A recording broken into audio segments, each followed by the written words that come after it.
Hello, and welcome back to Spotlight on Schools.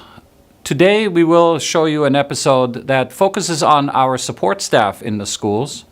Adam Steele, our Director of Operations, Finance, and Facilities, will introduce you to custodial staff as well as maintenance staff who can explain how our schools run on a daily basis. Hello, my name is Adam Steele, Director of Business, Finance, and Operations for the Windham School District. And we're here at Windham High School to talk about the great job our custodians and maintenance workers do to maintain our facilities. Windham High School is over 190,000 square feet of space that requires intense maintenance and custodial needs, which is a big, physically demanding job. Luckily, we have great staff here to perform the tasks needed to keep the school in tip-top shape. We're here with Julie St. Ange, head custodian for Windham High School. Julie, what does it take to keep and maintain a building this large? With a building this size, something like sweeping the floor isn't as simple as it sounds.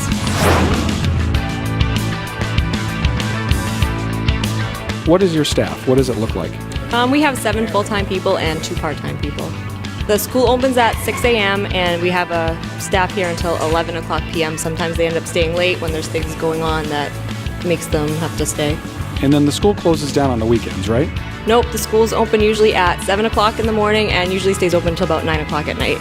We have a Nobles auto scrubber that washes the floors. You can change the brushes off of it to put on pads for wax floors. We have a burnisher to shine up the floors. We have obviously mops and mop buckets, brooms, dry mops. Backpack vacuums? Oh, yep, backpack vacuums. And they would start with taking all the trash out, then they would clean the bathrooms from the mirrors and the walls, the sinks to the toilets to the floors. Then they would go back into the classrooms and dry mop them and wet mop them. They have their hallways to wash and shine. As I understand it, if something bad happens, you guys are it. You're the last line of defense, is that right? Or can you call people to help you out?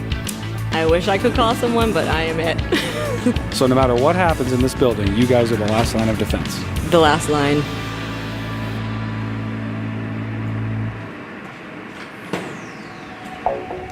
All right, so here we are in the boiler room with John Pratt, the new Director of Facilities for the Windham School District. So John, tell us, what goes on in a room like this? Well, obviously we have the water heaters out back that supply the hot water. Those have to be inspected routinely.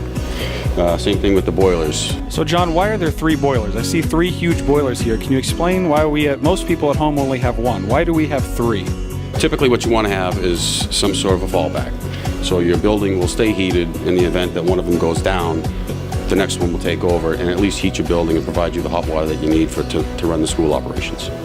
I'm here with Paul Belanger, one of our maintenance workers here in the Windham School District, and we're standing over top of a 30,000-gallon cistern that holds the water for the school district. Now, Paul, I understand that there are some wells outside that pump the water in here into the cistern we're standing on. What happens next after that? Once the water comes inside the tank, these 2 booster pumps will take it and send it through the entire school, along with through all the filters that we have here. How do we ensure that the water is clean enough for us to drink? Well, it is all filtered through here. Also, we have an entire computerized system that tells us everything what's going on. And then do we test the water on a regular basis, or how does that work? Yes, it is done on a regular basis. Now we're in the sprinkler room, which is where all the risers for the sprinkler system in the building are.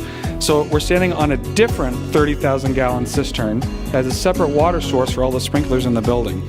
And over here looks like an engine of some kind. Paul, can you tell us what this does? Yes, this is a diesel engine that fires off at any point in time for the sprinklers and pumps it throughout the whole building wherever it's needed. You've explained to me before that this engine is built in such a way that it has no safety features built into it for the engine itself. They make it so it just continually goes until it runs out of fuel, or it actually does burn itself out because they don't want any interruption whatsoever, like something that would be done either in a diesel, automotive, or truck, or any vehicle at all.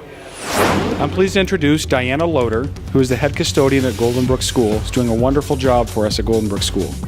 Now at Golden Brook, Diana, there's a typical day, but we don't have very many of those.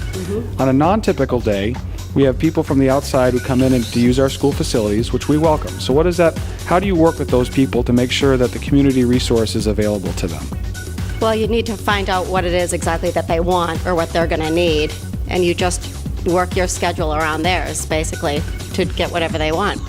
Now, our teachers are one of our most precious resources for our schools, and they make the biggest difference in the lives of our students. Our teachers often have needs that require a moment's notice and significant time and energy on your part. So how do you stay positive with all of the needs, all the changes, all the requests, and all the things that are asked of the custodial staff? What's your strategy? I don't know. Well, you do it every day. I know about it. I see you do it. I don't know. You just do the best you can, I guess.